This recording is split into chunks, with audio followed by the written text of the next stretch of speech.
반갑습니다. 잘 보내셨죠? 김종순 시인의 새순이 돋는 자리라는 시가 있습니다. 새순은 아무데나 고개를 내밀지 않는다. 햇살이 데운 자리, 이슬이 닦은 자리, 세상에서 가장 맑고 따뜻한 자리만 골라 한 알의 진주로 돋아난다. 새순만이 아무데나 고개를 내밀지 않는 게 아니라 생명 또한 아무데나 고개를 내밀지 않는 것 같아요. 생명의 수고가 있는 자리, 사랑과 섬김이 가득한 자리, 그 자리에 기쁨의 미소를 안고 얼굴을 내미는 것 같아요. 한 영혼도 마찬가지인 것 같죠. 주님이 찔리신 자리, 상하신 자리, 그리고 맞으신 자리, 하늘의 미랄이 되어서 죽어간 자리에 세상에서 가장 맑고 사랑 가득한 자리만 골라서 천하보다 귀한 한 영혼은 자라나는 것 같아요. 교회를 헬라어로 에클레시아라고 하죠. 멋멋으로부터 부르심을 받은 사람들, 즉 부르심을 받은 공동체를 교회라고 얘기를 합니다. 우리는 성도로 부르심을 받은 자들이기 때문에 하나님의 말씀을 배우고 그 말씀대로 행하기 위해서 교회에 나와서 교회 공동체가 된 것이지요. 하나님의 사랑을 받은 믿음의 사람들이 모여서 하나님의 말씀을 행하며 살아갈 때 교회는 세상에서 가장 맑고 따뜻한 자리가 되어서 새 생명을 아름답게 자랄 수 있는 그런 하나님의 사랑이 머문 곳이 될 것입니다. 오늘 함께 은혜 나눌 말씀은 야고보서 1장 19절에서 25절의 말씀입니다. 저랑 한 절씩 나눠 읽겠습니다. 내 사랑하는 형제들아, 너희가 알지니 사람마다 듣기는 속히 하고 말하기는 더디하며 성내기도 더디하라. 그러므로 모든 더러운 것과 넘치는 악을 내버리고 너희의 영혼을 능히 구원할 바 마음에 심어진 말씀을 온유함으로 받으라.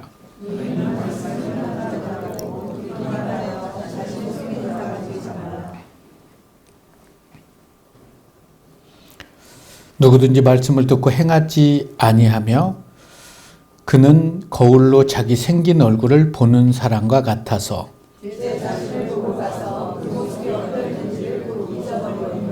자유롭게 하는 온전한 율법을 들여다보고 있는 자는 듣고 잃어버린 자가 아니요 실천하는 자니 이 사람은 그 행하는 일에 복을 받으리라. 아멘. 야고보서 하면 좀 무겁다라고 생각할 수도 있을 거예요. 그런데 과실수를 심잖아요. 그러면 우리가 바라는 건 뭘까요? 열매를 바라죠. 아름다운 열매를 맺으면 너무나 행복하잖아요. 마찬가지로 우리 그리스도인들은 예수 그리스도 은혜로 구원을 받은 이후에는 행함의 열매를 맺는 게 기쁨이고 또 우리의 소망이어야 한다는 거죠. 야고보서 하면 사람들은 행위를 강조한 책이라고 생각하지만 야고보서는 행위를 강조하기 위해서 쓰여진 책이라고 보기보다는 믿음의 불균형을 바로잡기 위해서 쓰여진 서신이 야고보서죠. 예수님의 동생 야고보가 쓴 서신이기도 합니다. 사도 바울은 주후 38년경에 다메섹에서 부활의 예수님을 만나게 되죠. 사울아 사울아 내가 왜 나를 핍박하느냐. 누구십니까? 나는 내가 핍박하는 예수라.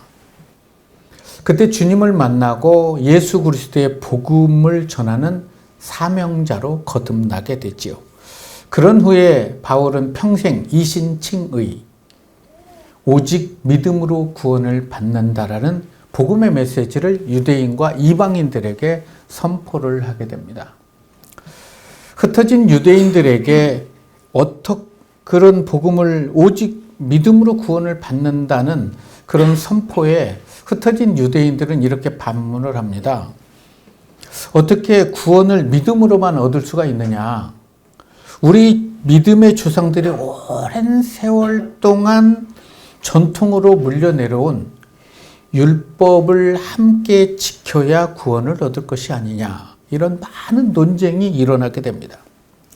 사도 바울이 가는 곳곳마다 신학적인 논쟁으로 해결되지 않게 되자 주 48년에서 49년경에 예루살렘에서 최초의 종교회의가 이 문제를 해결하기 위해서 열리게 됩니다. 구원은 오직 믿음으로만 얻는 것이 아니면 그 외에 다른 것이 있어야 되느냐? 아니면 믿음으로 구원을 얻는 것이냐? 많은 논쟁을 하다가 두 사도가 사도 바울의 말을 지지하게 됩니다. 한 사도는 베드로였고 다른 한 사도는 오늘 야고보서를 쓴 야고보 사도입니다. 이 두 사도의 지지를 받아서 오직 믿음으로 구원을 얻는다는 신학적인 결론이 나게 되자 여기서 다시 문제가 생기게 됩니다. 아, 그래? 예수 이름으로 구원받으면 천국 가는 거, 그 천국 가고 변하지 않아? 그러면 적당히 살아도 되겠네. 예수 믿고 구원받고 예배하고. 오, 그래? 적당히 신앙생활에도 구원이 취소되지 않는다고? 라는 행위에 대한 무용론이 막 벌어지게 되는 거예요. 이런 잘못된 신앙을 바로잡기 위해서 야고보 사도는 펜을 들게 되죠. 그렇지 않다. 예수님이 우리를 위해서 십자가에서 죽으셨고 우리에게 믿음이라는 엄청난 구원을 선물로 주셨는데 그 믿음의 실체가 무엇인지를 얘기해 주겠다. 그래서 정확한 믿음에 대한 진단과 처방을 내린 책이 바로 야고보서입니다. 그래서 야고보서는 은혜만 강조하는 게 아니라 모든 것이 은혜라며 은혜 안에 안주하려는 사람들의 삐뚤어진 신앙을 바로잡기 위해서 이 서신을 써내려 가고 있는 거죠. 어쩌면 이 시대는 은혜에 안주하는 시대 같아요. 모든 것이 은혜다. 하나님의 은혜다. 은혜만 강조하지 행위나 삶을 그렇게 강조하지는 않는 시대. 다른 각도로 보면 은혜에 길들여 버려진 시대는 아닌가. 자, 그렇다면 믿음은 무엇일까? 우리는 예배를 통해서 하나님의 말씀을 듣게 되지요. 그러나 세상은 여전히 어둡고 교회가 세상에 빛이 되지 못하기 때문에 세상은 교회에 박수를 치지 않습니다. 어쩌면 세상에 외면당하고 있는 그런 시대를 우리는 살아가고 있죠. 하나님을 알지 못하는 사람들에게 인정을 받지 못하는 이유는 무엇일까? 하나님의 말씀이 길이요 진리요 생명이 아니기 때문일까? 아니면 오늘을 살아가고 있는 그리스도인들이 하나님의 말씀을 듣는 데서 머물렀기 때문일까? 말씀을 듣는 것과 말씀을 실천하며 살아가는 것에는 많은 차이가 있죠. 그럼에도 말씀을 듣고 예배하는 것을 말씀을 실천하는 것으로 생각하면서 나는 살아가고 있지는 않는가 스스로에게 물어볼 필요가 있다. 나무가 자기의 생명에 해로운 것은 스스로 다 버립니다. 그렇듯이 우리 그리스도인들도 내 삶에 해로운 것은 스스로 버릴 수 있어야 합니다. 에덴 동산을 창설하시고 아담과 하와에게 하나님께서 동산에 있는 모든 과실을 다 먹어도 된다는 거예요. 그러나 단 하나 선악을 알게 하는 열매는 먹지 말라고 그래요. 그럼 보통 사람 같으면 그 많은 열매를 임으로 먹게 하신 하나님께 감사하며 찬양해야 함에도 불구하고 그들은 금단의 열매를 따먹게 되므로 에덴을 빼앗기게 되는 것입니다. 왜 그들은 엄청난 많은 수를 헤아릴 수 없는 열매를 주신 하나님께 감사하지 못했을까요? 그들은 하나님의 말씀을 듣기만 하고 행하지 않았기 때문은 아닐까? 아담과 하와의 불순종으로 인해서 아담의 아들 가인은 아벨을 돌로 쳐 죽이는 사건이 발생하게 되죠. 생명의 말씀인 하나님의 말씀을 듣기는 하지만 말씀으로 살려는 그런 의지를 상실한 시대를 살아가고 있는 사람들의 모습을 보여주고 있는 것이지요. 그래서 사람들은 여전히 하나님이 주신 은혜와 사랑을 감사하지 않고 그 밖에 다른 것에 손을 뻗치면서 살아가고 있는지도 모릅니다.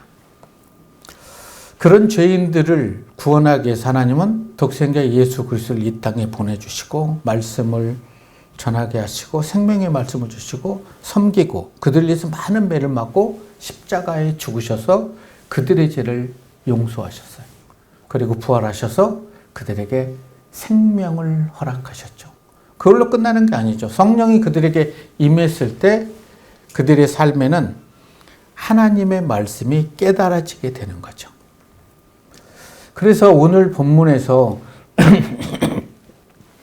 야고보 사도는 은혜로 구원받은 하나님의 백성들에게 그리고 오늘을 살아가는 우리들에게 이렇게 말씀합니다. 19절의 말씀이죠. 내 사랑하는 형제들아 너희는 알지니 사람이 듣기는 속히 하고 말하기는 더디하며 성내기도 더디하라. 이 시대는 너무나 쉽게 화를 내는 시대, 그리고 생각하지 않고 언어를 쏟아내는 시대는 아닌가. 화를 내는 사람의 특징이 있다면 하나님을 생각하지 않는다는 거예요. 그리고 자신을 생각하기 때문에 자신과 뜻이 맞지 않으면 화를 낸다는 거죠. 하나님의 사람은 자기를 희생하는 자리에서 생명이 자라난다는 것을 늘 자각하며 살아갈 수 있어야 합니다. 성경은 마음이 가난한 자를 행복한 사람, 복 있는 사람이라고 말씀하죠. 왜 마음이 가난한 자는 복이 있는 사람일까? 하나님께로 가는 것을 방해하는 모든 것들을 버리는 힘을 소유하고 살아가고 있기 때문에 그는 복 있는 사람입니다. 우리가 살아가면서 화를 내지 말아야 될 이유를 20절을 통해서 말씀하죠. 사람이 성내는 것이 하나님의 의를 이루지 못함이라. 화를 내지 않는 사람은 어떤 사람일까요? 온유한 사람이지요. 온유라는 것은 하나님의 말씀으로 잘 다듬어지고 길들여진 사람. 다른 표현으로 말씀드리면 절제된 아름다움을 소유하며 살아가는 사람. 상대방이 나에게 화를 내게 해도 한 번 참고 그 영혼을 위해서 기도하고 미소로 다가갈 수 있는 사람. 사람의 입에서 나오는 말이 다 맞는 말은 아니지만 그 사람의 신앙 고백인 것 같아요. 한 주간 나는 누군가를 세우고 용납하고 위로하고 누군가를 위해서 기도해주고 온기가 있는 언어를 사용하면서 살았는가? 아니면 누군가를 시기하고 원망하고 질투하고 또 화를 내고 살았는가를 한번 돌아보면 좋을 것 같아요. 21절의 말씀이죠. 그러므로 모든 더러운 것과 넘치는 악을 내버려라. 너희 영혼을 능히 구원할 바 마음에 심어진 말씀을 온유함으로 받으라는 거죠. 우리는 무엇을 하고 무엇을 끊어야 될지를 끊임없이 결정해야 됩니다. 나무는 마르고 죽은 가지를 스스로 떨어뜨리게 돼요. 왜요? 마르고 죽은 가지에는 생명이 없기 때문이죠. 우리 안에도 악을 버리는 방법은 하나님의 말씀을 우리 안에 심게 되면 악이 노크도 없이 그렇게 사라지게 됩니다. 말씀이 심겨지면 그 말씀으로 인해 악하고 더러운 모든 것들이 사라지게 돼요. 강팍했던 마음이 또 온유하게 되죠. 좀 전에 말씀드린 것처럼 온유함이란 잘 길들여진 야생마를 온유라고 그러거든요. 우리는 원래 야생명, 누구도 길들일 수 없는 내 마음대로 살아가는 사람인데 내가 예수 그리스도의 은혜로 구원을 받고 그 구원하신 분이 누구인지 말씀을 통해서 알아보니까 너무나 엄청나고 미안한 거예요. 그래서 그 말씀으로 다듬어지면 작은 예수가 돼서 살아가게 되는 거예요. 누군가를 위로하게 되고 누군가를 축복하게 되고 누군가를 돕게 되는 이런 삶을 살아가게 되는 거죠. 하나님께서 우리의 절제된 아름다운 마음을 통해서 하나님의 뜻을 이루어 가시기 때문이죠. 22절의 말씀입니다. 너희는 말씀을 행하는 자가 되고 듣기만 하여 자기를 속이는 자가 되지 말라. 이 말씀을 10번, 20번 읽어봤어요. 너희는 말씀을 행하는 자가 되고 듣기만 하여 자신을 속이는 자가 되지 말라. 이 말씀 앞에서 우리는 우리 자신에게 질문할 필요가 있지요. 나는 말씀을 행하는 자인가? 아니면 말씀을 행하기 위해서 결단한 삶을 살아가고 있는가? 사람들은 하나님의 말씀을 배우기 위해서 이곳저곳을 찾아다니는 걸 볼 수 있습니다. 말씀 배우는 거 참 중요하지요. 그러나 나에게 주신 말씀을 삶으로 살아내지 못한다면 성경은 말씀합니다. 자신을 속이는 자다. 부담으로 다가오십니까? 하나님의 말씀대로 산다는 거 그렇게 어려운 것 같지는 않아요. 자신을 속이는 자라는 것은 자신에 대해서 잘 알지 못하는 자이기 때문에 자신에 대해서 올바로 평가를 내릴 수 없는 자를 자신을 속이는 자라고 그래요. 에스겔서에서 보면 하나님께서 에스겔에게 두루마리를 주면서 받아 먹으라. 그러면 입에서는 달지만 속에서는 쓰다는 거예요. 이 말씀은 진리의 말씀을 듣고 배우는 것은 쉬울지 모르지만 삶으로 살아낸다는 것은 여간 쉬운 일은 아니라는 거죠. 삶으로 살아낸다는 것은 대가를 지불해야 되기 때문입니다. 그런데 대가를 지불하는 삶이 저는 멋있는 삶이라고 생각해요. 노력한 만큼 성공할 수 있는 것. 멋있지 않습니까? 예수님께서는 제자를 부르시고 말씀만 가르친 게 아니라 그들과 함께 살아가면서 삶으로 보여주셨어요. 예수님의 최고의 영성, 하나님의 말씀에 순종하는 영성이셨습니다. 그리고 사랑과 섬김의 영성이었어요. 끝까지 사랑하셨어요. 유월절 전에 예수께서 자기가 아버지께로 돌아갈 때가 이른 줄 아시고 세상에 있는 사람들을 사랑하되 끝까지 사랑하셨어요. 그리고 십자가에서 우리를 위해서 자신을 희생하는 영성을 예수님은 지니셨어요. 예수님께서 십자가에 돌아가시기 전에 이런 유언의 말씀을 하십니다. 죽음의 순간에서 자신을 배신하고 때리고 침뱉고 가시로 면류관을 씌웠던 그들을 향해서 아버지, 저들이 알지 못하니 저들의 죄를 용서하여 주십시오. 왜 그랬을까요? 우리도 그런 상황이 펼쳐지면 이런 아름다운 삶과 언어를 피어올릴 수 있게 하려고 그러지는 않았겠습니까? 마지막 숨이 끊어지는 아픈 순간에 한 영혼을 구원하기 위해서 내가 오늘 나와 함께 낙원에 있으리라. 마지막 순간에도 한 영혼을 구원하셨죠. 그런 이후에 제자들 중에 가장 어린 한 20살 정도 된 아직 미성숙한 요한을 보니까 마음이 너무 아파요. 그래서 어머니에게 어머님, 모든 사랑으로 나를 키우셨던 것처럼 이 요한을 저처럼 키워주십시오. 보라, 내 어머니라 라고 부탁을 하게 됩니다. 여자여, 보소서 아들입니다. 그런 다음에 아버지 하나님께 이런 부탁을 하죠. 아버지 하나님께서 저에게 부탁하신 모든 것을 다 이루었습니다. 테텔레스타이. 그리고 자신의 영혼을 아버지께 부탁하죠. 내 영혼을 아버지의 손에 부탁합니다. 그리고 저와 여러분들에게 하신 말씀 봤지? 하나님의 사람은 나처럼 살다가 나처럼 죽어야 돼.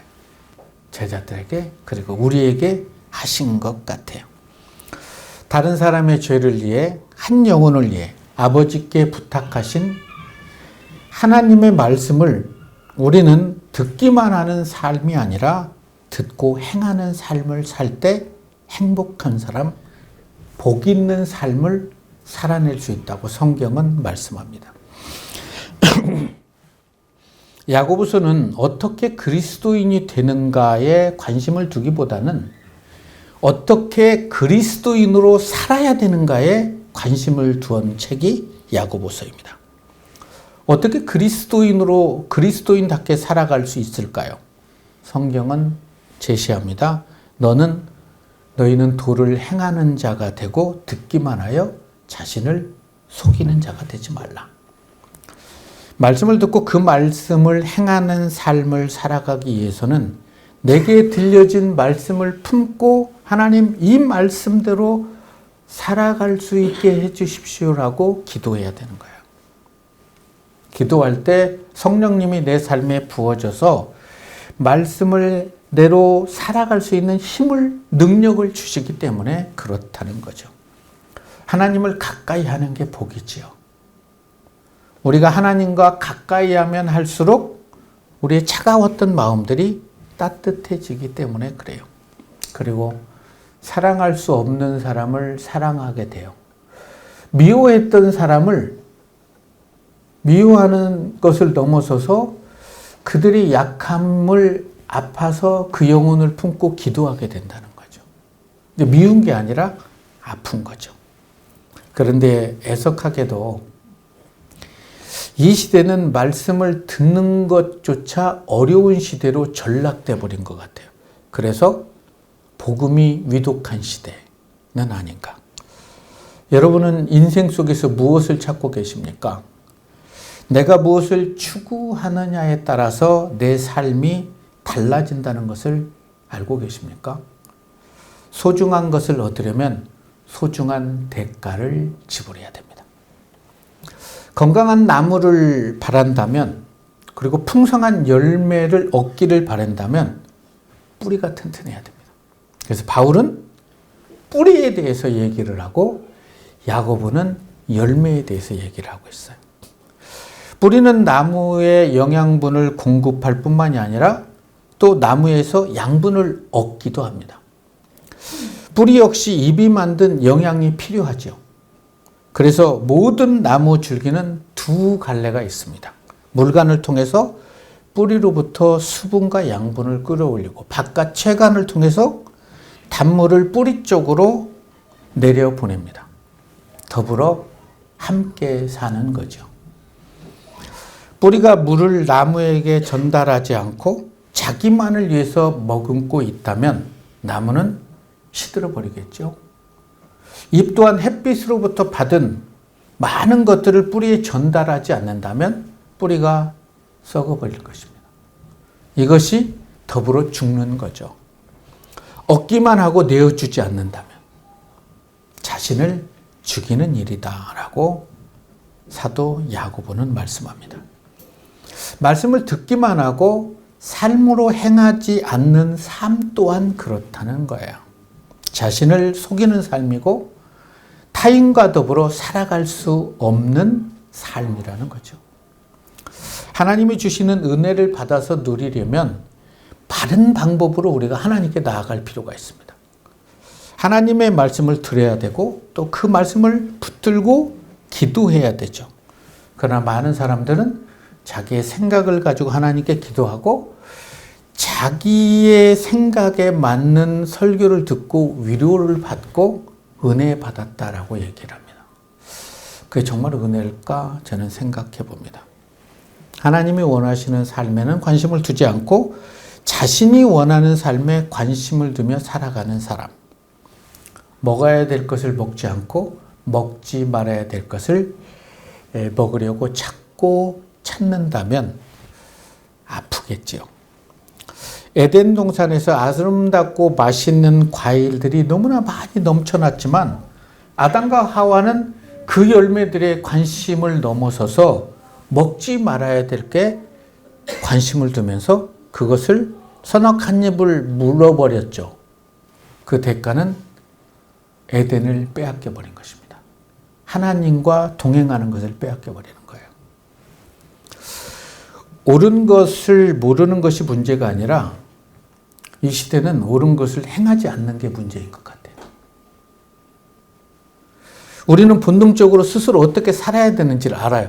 이렇게 살면 그런 거 있잖아요. 목사가 이렇게 살면 기적이 일어날 텐데 뭐 이런 거 있지 않습니까? 네. 그러나 행동하지 않고는 결코 그런 삶을 살 수가 없습니다. 양심은 무엇을 해야 되는지를 알려주지만 그렇게 행할 능력까지는 주지 않습니다. 조각가 앞에서 돌은 스스로 돌이기를 고집해요. 조각가를 좋아하지 않아요. 그러나 예술가는 그 돌을 보고 예술품이 되기를 원해요. 작품이 되기를 원한다고요. 하나님이 손수 빚으신 최고의 작품인 우리에게도 그런 고충이 있죠. 하나님 말씀으로 저를 다듬지 마세요. 내 마음대로 목회하게 해주세요. 내가 기도한 대로 그걸 들어주세요라고 할 수도 있지요. 그러나 자아라는 돌에 갇힌 그리스도의 형상을 풀어주기 위해서 하나님께서는 내 삶에 예수가 아닌 모든 것들을 깨트릴 거예요. 그때 기대합니다. 저를 말씀으로 다듬어 주십시오. 라고 하고 조각가의 정과 망치를 받아들일 수 있는 삶에 많은 열매를 맺게 되는 거죠. 조각가 앞에서 돌이 해야 될 일은 정과 망치를 받아들이든지 저항하든지 둘 중에 하나를 해야 돼요. 자, 그렇다면 지금까지 여러분들이 신앙생활을 해오시면서 여러분들은 저항했습니까? 받아들였습니까? 순종하면 우리의 삶에 하나님의 형상이 비춰지는 거예요. 멋지지 않습니까? 순종하면 하나님의 형상이 우리에게 드러나기 위해서는 오랜 순종의 시간이 필요하다는 거죠. 하지만 말씀을 듣고 행함이 없고 자기를 속이는 삶이라면 하나님은 그 돌을 내버려 두십니다. 조각가를 보내지도 않아요. 그는 교회 생활하면서 집사님이 될 수도 있고 권사님이 될 수도 있고 장로도 될 수 있고 목사도 될 수 있어요. 그런데 성경은 자기를 속이는 자라 얘기를 합니다. 최고의 영성가 C.S. 루이스는 사람들은 결국 두 종류일 수밖에 없다. 하나님의 뜻대로 따르겠습니다. 라는 말과 함께 하나님 말씀에 순종하는 사람. 다른 하나는 하나님께서 그래 네 맘대로 해라 라는 말을 듣는 사람. 여러분은 어떤 종류의 사람이 되기를 원하십니까? 너희는 말씀을 행하는 자가 되고 듣기만 하여 자신을 속이는 자가 되지 말라. 참 많은 울림을 주는 말씀이 아닙니까? 마태복음 7장 18절에서 21절의 말씀입니다. 저랑 함께 읽겠습니다. 시작. 좋은 나무가 나쁜 열매를 맺을 수 없고 못된 나무가 아름다운 열매를 맺을 수 없느니라. 아름다운 열매를 맺지 아니하는 나무마다 찍혀 불에 던져지느니라. 이러므로 그들의 열매로 그들을 알리라. 나더러 주여 주여 하는 자마다 다 천국에 들어갈 것이 아니요 다만 하늘에 계신 내 아버지의 뜻대로 행하는 자라야 들어가리라. 예수님이 하신 말씀입니다. 믿음은 행위와 함께 해야 된다는 거예요. 그래서 믿음은 보여줄 수 있는 거예요. 보여줄 수 없는 믿음은 믿음이 아닙니다. 그 믿음이 참된 믿음이라면 반드시 행함의 열매를 맺어야 돼요. 사람들은 다 알아요. 한 단어로 표현한다고 그랬잖아요. 우리는 제가 60몇 년을 살았지만 사람들이 저를 평가할 때, 그 목사, 그 목사님 이렇게 평가해요. 전자로 그 목사라고 평가했다면 열매가 없는 거죠. 교회도 마찬가지예요. 그 교회? 그 교회. 그 장로? 그 장로님? 한 단어로 평가. 우리는 다 알아요. 자기만 모르죠. 나를 사람들이 어떻게 평가하는지. 생명은 아무데나 고개를 내밀지 않습니다. 주님이 찔리신 자리, 상하신 자리, 맞으신 자리, 한 알의 밀알이 땅에 떨어져 죽은 자리에 세상에 맑고 가장 따뜻한 자리만 골라서 천하보다 귀한 한 영혼으로 자라나게 됩니다. 이 시대는 삶으로 전도하는 시대라고 저는 생각합니다. 예수 믿으세요. 예수 믿으면 천국 가요. 그럼 어떻게 반응 온지 아시죠? 야 이놈아 사는 게 지옥이다 이렇게 얘기를 해요. 그런데 내가 천국의 삶을 살아가는 모습을 보면 전도가 되는 거예요. 저분이 믿으면 나도 좀 믿고 싶다. 한 생명을 키우기 위해서는 많은 사랑과 섬김과 배려가 묻어나야 됩니다. 천하보다 귀한 한 생명을 키우기 위해서는 말씀을 듣고 행하는 자가 되어야 된다는 거죠. 그래야 주님이 핏값으로 세우신 교회를 세상에서 가장 맑고 따뜻한 교회로 만들 수 있기 때문입니다. 그런 교회를 만들어 주십시오. 그래서 여러분의 삶을 통해서 많은 영혼들이 주님께 돌아올 수 있는 그런 하나님의 교회가 될 수 있기를 주님의 이름으로 축원합니다.